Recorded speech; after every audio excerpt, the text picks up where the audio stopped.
متع اسلام میں حرام ہے، اس بارے میں علماء کے دو کانسیپٹ ہیں۔ دیکھیں، اہل سنت والجماعت کا اس پر تو اجماع ہے کہ متع حرام ہے، بالکل، اس میں تو دو رائے ہو نہیں سکتی۔ شیعہ حضرات صرف اس میں اختلاف کرتے ہیں، لیکن اہل سنت والجماعت کا اجماع ہمارے نزدیک حجت قطعیہ ہے، اس سے انحراف جائز نہیں ہے۔ شیعہ حضرات، معتزلی، خوارج، یہ جتنے بھی لوگ تھے، ان کے اجماع کی مخالفت اس کو اہل سنت نے کبھی بھی ویلیو نہیں دی ہے، کیونکہ اہل سنت والجماعت ہیں جو قرآن، حدیث، اجماع اور قیاس کو حجت مانتے ہیں۔ تو یہ خوب سمجھ لیں کہ جب یہ کہا جاتا ہے کہ امت کسی مسئلے پہ جمع ہو جائے تو یقینی دلیل ہے، اس سے اختلاف جائز نہیں ہے۔ تو یہاں امت سے مراد کون لوگ ہیں؟ وہ لوگ جو اہل سنت والجماعت ہیں، یعنی جن کو عرف میں سنی کہا جاتا ہے، کیونکہ کتاب و سنت کو حجت مانتے ہیں، احادیث کو، قرآن کو، اور پھر صحابہ کو حجت مانتے ہیں۔ نبی صلی اللہ علیہ وسلم نے جو جنتی فرقہ ہے اس کی جو علامت بیان کی، وہ علامت یہ تھی کہ ما انا علیہ و اصحابی، جو جس پر میں اور میرے صحابہ ہوں گے۔ متع کے حرام ہونے پر بھی اہل سنت والجماعت کا اجماع ہے۔ متع اسلام میں حرام کب ہوا؟ تو عام طور پہ جو مشہور رائے ہے وہ یہ ہے کہ متع کو مدینہ منورہ میں حرام قرار دیا گیا، اور نبی صلی اللہ علیہ وسلم کی صحیح حدیث ہے اس بارے میں۔ آپ صلی اللہ علیہ وسلم نے یوم خیبر کے موقع پر متع کو حرام قرار دیا۔ لیکن علماء میں سے بہت سے حضرات کی یہ بھی رائے ہے کہ متع اسلام میں ایک سیکنڈ کے لیے بھی حلال نہیں ہوا ہے۔ تو یہ جو نبی صلی اللہ علیہ وسلم سے اس طرح کے الفاظ منقول ہیں کہ میں حرام کر رہا ہوں متع کو، اس سے یہ لگتا ہے کہ جیسے اس سے پہلے آپ صلی اللہ علیہ وسلم نے حلال کیا تھا۔ اسی طرح بعض احادیث میں آتا ہے کہ صحابہ کرام میں بعض حضرات پہلے متع کیا کرتے تھے لیکن ان کو روکا نہیں گیا، پھر نبی صلی اللہ علیہ وسلم نے حرام کیا۔ اچھا، اس طرح کی بھی احادیث ہیں کہ متع 2 دفعہ حرام ہوا ہے، یعنی ایک دفعہ حرام ہوا، پھر اجازت دی گئی، پھر حرام ہوا۔ بعض محقق اہل علم اس کا یہ مطلب بیان کرتے ہیں کہ ہوا یہ تھا کہ متع حرام تو مکہ میں ہی ہو گیا تھا، جیسے کہ یہ جو قرآن کی آیت ہے، یہ تو مکی آیتیں ہیں، اس پر تو پوری امت کا اجماع ہے کہ سورہ مومنون مکہ میں نازل ہوئی ہے، اور اس میں اللہ تعالیٰ نے خواہش پوری کرنے کا ایک ہی راستہ بیان کیا، وہ ہے بیوی یا باندی۔ جبکہ جس عورت سے متع کیا جاتا ہے، عربی میں اس کو بیوی نہیں کہا جاتا تھا، عرب کے کلچر میں بھی اس کو بیوی نہیں کہا جاتا تھا۔ تو اگر متع حلال ہوتا تو قرآن اس کا بھی تو تذکرہ کرتا نا، اور یہ بڑی مضبوط بات ہے۔ تو اس سے پتہ چلتا ہے کہ متع حرام مکہ میں ہی ہو گیا تھا، کیونکہ اسلام نے اس بے غیرتی کی ایک سیکنڈ کے لیے بھی اجازت نہیں دی ہے۔ اور جن احادیث میں یہ ملتا ہے کہ یہ اجازت ہے یا حلال ہے، ان احادیث کا مطلب یہ ہے جیسے اسلام میں شراب کی حرمت بعد میں نازل ہوئی ہے، یعنی کچھ احکام اسلام میں ایسے ہیں جو بعد میں اس کا ناجائز ہونا نازل ہوا، کیونکہ اسلام کی جو احکام آئے ہیں نا وہ تدریجاً آئے ہیں۔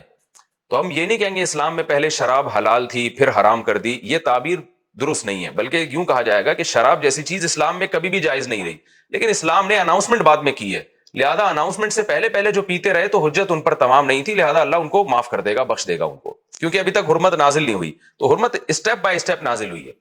تو اسی طرح وہ جو احادیث ہیں جن میں آتا ہے یا روایات ہیں جن میں آتا ہے صحابہ متع کیا کرتے تھے، تو حرام تھا متع اس وقت بھی، لیکن بہت سارے صحابہ کو قرآن مجید کی آیتیں معلوم نہیں تھی، یا ان آیتوں کا مفہوم ان کے ذہن میں نہیں تھا، اور زمانے جاہلیت میں متع ہوتا تھا تو وہ بھی وہی سمجھ کے کرتے رہے، تو اسلام نے اس کی حرمت کو نازل نہیں کیا واضح طور پر۔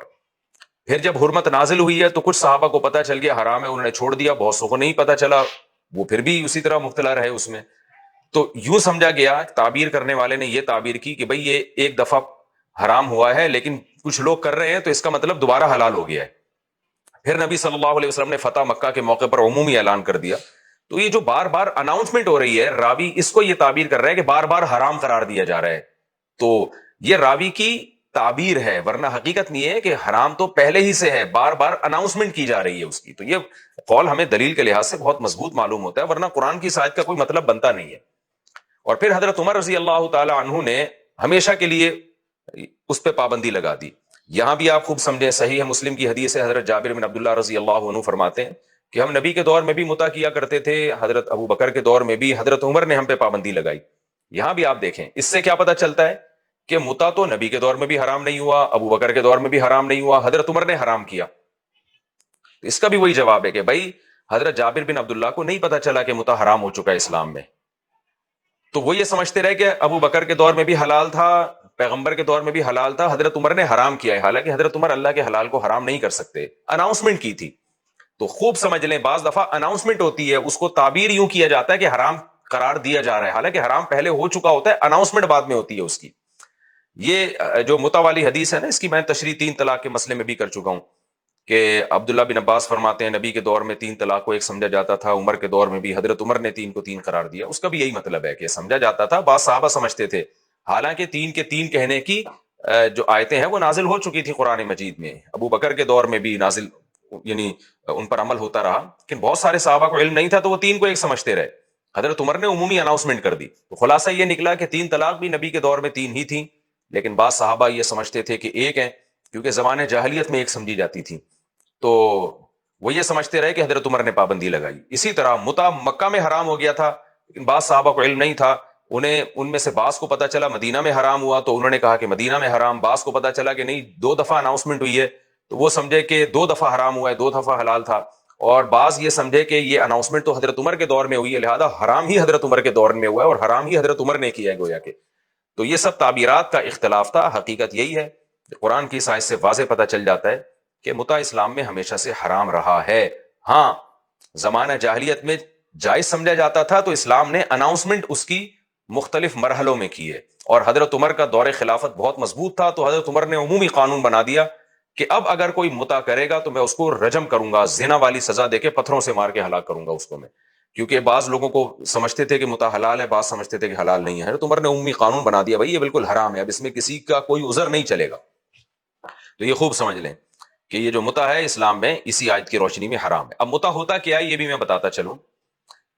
متع کہتے ہیں کسی خاتون سے ایگریمنٹ کر کے ٹیمپریری نکاح کرنا.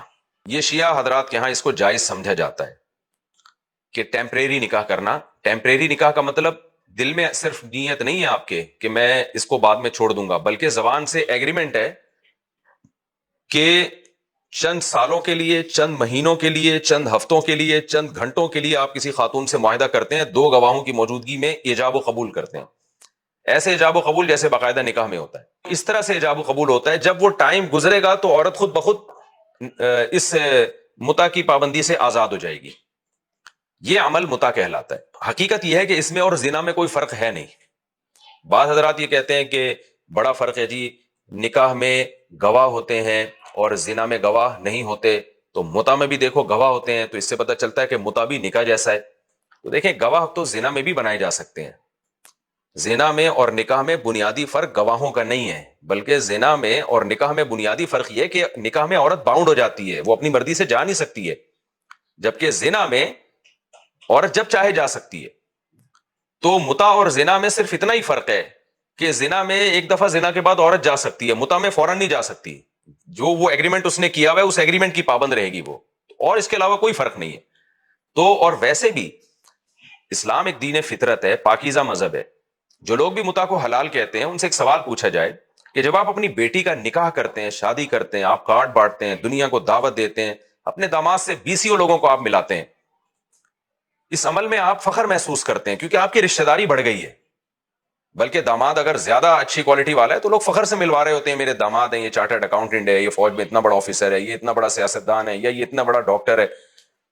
کہ متع ایک اتنی گندی ایک بری چیز ہے کہ کوئی بھی شخص جس میں ذرہ برابر بھی غیرت ہو کبھی اپنی بیٹی کا یہ تعارف نہیں کروائے گا کہ یہ میری بیٹی ہے اور یہ فلاں شخص ہے جس سے میری بیٹی کا متع والا ایگریمنٹ چل رہا ہے اور فی الحال یہ میرا داماد ہے 2 مہینے کے لیے یا 6 مہینے کے لیے. اس سے پتہ چلتا ہے کہ یہ ایک ایسی بے شرمی والا کام ہے کہ کوئی بھی غیرت مند آدمی اس کی طرف نسبت بھی پسند نہیں کرتا. تو ایسی بے شرمی اسلام کے کھاتے میں آپ کیسے ڈال سکتے ہیں؟ یہاں لوگ فوراً ایک بات کرتے ہیں کہ جب انسان کسی غلط چیز، کہتے ہیں نا ایک جھوٹ کو چھپانے کے لیے 100 جھوٹ بولنے پڑتے ہیں، یہاں بھی وہی ہوتا ہے. بہت سے لوگ کیا کرتے ہیں کہ جو متع کو جائز سمجھتے ہیں وہ فوراً اہل سنت والجماعت پہ الزام لگاتے ہیں کہ اچھا آپ کے یہاں بھی تو حلالہ ہے، جو ایک رات کی شادی ہوتی ہے، 2 راتوں کی شادی ہوتی ہے، 10 راتوں کی شادی ہوتی ہے. تو خوب سمجھ لیں اسلام میں حلالہ یہ ہے ہی نہیں کہ 1 رات یا 2 رات کی شادی ہو. جو مرد بیوی کو 3 طلاقیں دے دیتا ہے تو اسلام میں لازم ہے کہ عورت عدت گزارے، پوری عدت گزارنے کے بعد جہاں چاہے نکاح کرے، اور اس نکاح میں وہ ایگریمنٹ نہیں کر سکتی کہ میں 1 مہینے کے لیے یا 10 دن کے لیے یا 1 رات کے لیے آپ سے شادی کر لی ہوں. اگر یہ ایگریمنٹ اس عورت نے کر لیا تو پھر یہ عمل لعنتی عمل بن جائے گا. کوئی عالم، کوئی مفتی اس عمل کو جائز قرار نہیں دیتا، جبکہ متع میں تو ایگریمنٹ ہو رہا ہے، اس ایگریمنٹ کی وجہ سے سامنے والا پابند ہوتا ہے، یہ ایگریمنٹ ہی حرام ہے. پھر ایگریمنٹ کی بعد پھر وہ نکاح کالعدم ہوگا، یا نکاح اگر حلالے میں کسی عورت نے ایگریمنٹ کر لیا تو ایگریمنٹ کرنے کے بعد جب وہ کسی مرد سے نکاح کرے گی تو وہ نکاح بہت سے علماء کے نزدیک وہ نکاح ہی کالعدم ہے اور بہت سے علماء کے نزدیک نکاح تو ہو جائے گا لیکن لعنتی عمل کہلائے گا, دونوں کو ملامت کی جائے گی, یہاں تک کہ حکومت پر لازم ہے کہ دونوں کو تعزیر دے, تعزیری قانون جاری کرے ان کے اوپر. جیسے حضرت عمر نے فرمایا تھا کہ میں اس شخص کو کوڑے لگاؤں گا کہ جو حلالہ کرتا ہے, تو وہاں حلالے سے یہی مراد ہے کہ ایگریمنٹ کر کے جو بھی حلالہ کرتا ہے. لیکن اگر یہ ایگریمنٹ نہیں ہوتا اور عورت کسی مرد سے نکاح کرتی ہے تو وہ اس کی بیوی ہے. تو یہاں کوئی ایسا نہیں ہے کہ جی اتنے عرصے کے لیے شادی ہوئی ہے. پھر وہ عورت اگر اس شوہر کے ساتھ رہنا چاہے تو رہ سکتی ہے, نہیں رہنا چاہے تو کوئی بھی عورت جب اپنے شوہر کے ساتھ نہیں رہنا چاہتی کسی بھی معقول وجہ سے, تو شریعت نے اس کو یہ رائٹ دیا ہے کہ وہ اپنے شوہر سے ڈیورس کا مطالبہ کر سکتی ہے. جیسے حضرت جمیلہ بنت ثابت رضی اللہ عنہا کا ہے کہ ان کے شوہر ان کو پسند نہیں آئے تو انہوں نے آپ صلی اللہ علیہ وسلم سے کہا کہ میں اپنے شوہر کے ساتھ نہیں رہنا چاہتی, بخاری کی حدیث ہے. تو آپ صلی اللہ علیہ وسلم نے ان کے شوہر کو بلایا, اور جمیلہ بنت ثابت نہیں تھی, حضرت جمیلہ ان کے والد کا نام اس وقت ذہن سے نکل گیا. تو آپ نے ان کے شوہر ثابت الانصاری کو بلایا اور ان سے کہا کہ طلاق دے دو, تو انہوں نے دے دی طلاق. نہیں دیتے تو نہیں دیتے, لیکن انہوں نے کہا کہ دے دینی چاہیے.